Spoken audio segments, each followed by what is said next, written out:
Haleluya, semangat hidup, hidup semangat, melangkah pasti bersama Tuhan.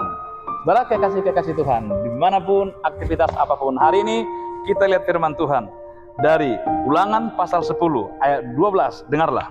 Maka sekarang hai orang-orang Israel, apakah yang dimintakan daripadamu oleh Tuhan Allahmu selain dari takut akan Tuhan Allahmu, hidup menurut segala jalan yang ditunjukkannya, mengasihi Dia, beribadah kepada Tuhan Allahmu dengan segenap hatimu dan dengan segenap jiwamu. Tuntutan Tuhan bagi kita, satu, hidup takut akan Dia, enggak ada yang lain. Ia tidak minta apa-apa, Ia tidak minta balasan apa-apa, Ia hanya minta supaya engkau hidup takut akan Aku. Apa itu hidup takut akan Tuhan? Hidup takut akan Tuhan simple, menjauhi kejahatan. Hidup takut akan Tuhan simple, menjauhi tindakan korupsi.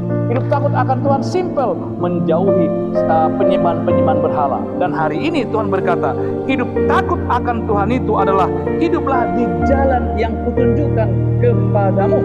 Mintalah daripada Tuhan supaya roh takut akan Tuhan dalam dirimu. Ketika engkau seorang di rumah, sebagai seorang ibu, engkau di rumah mengurus rumah tangga, ada hidup takut akan Tuhan dalam hidupmu. Ketika dalam kekurangan-kekurangan, ketika dalam kelebihan-kelebihan, kelimpahan-kelimpahan, tetap ada rasa takut akan Tuhan, hormat akan Tuhan. Engkau yang ada di pekerjaanmu, engkau yang bisa membuat keputusan, kebijakan, hiduplah takut akan Tuhan, supaya tanganmu dituntut Tuhan untuk tidak menandatangani berkas-berkas yang penuh dengan kebohongan. Simpel kan? Enggak berlebihan. Hidup takut akan Tuhan. Apa itu hidup takut akan Tuhan? Karena pemeliharaan Tuhan, berkat Tuhan cukup.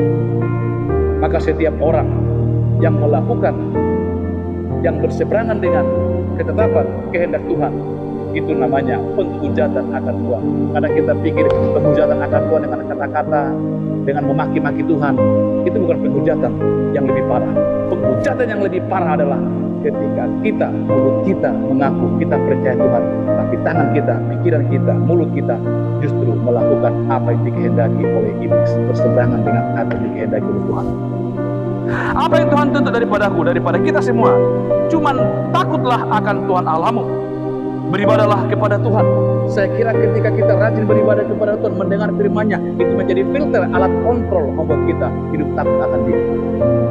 Dia tidak minta apa-apa. Dia minta, hiduplah takut akan Aku. Di mana engkau kutaruh? Ketahuilah dengan posisimu sekarang, dengan keadaanmu sekarang, itu berkat Tuhan bagimu.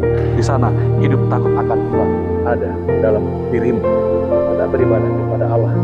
Jangan ikuti kedaginganmu, jangan ikuti suara-suara dunia yang masuk ke telingamu, tapi ikuti, dengarkan, dan pegang, lakukan suara Tuhan yang kau dengar, yang kau baca dalam firman-Nya, lewat firman Tuhan yang kau dengar, sehingga jiwa, semangat, roh takut akan Tuhan semakin kuat, berkuasa di dalam dirimu. Haleluya, amin.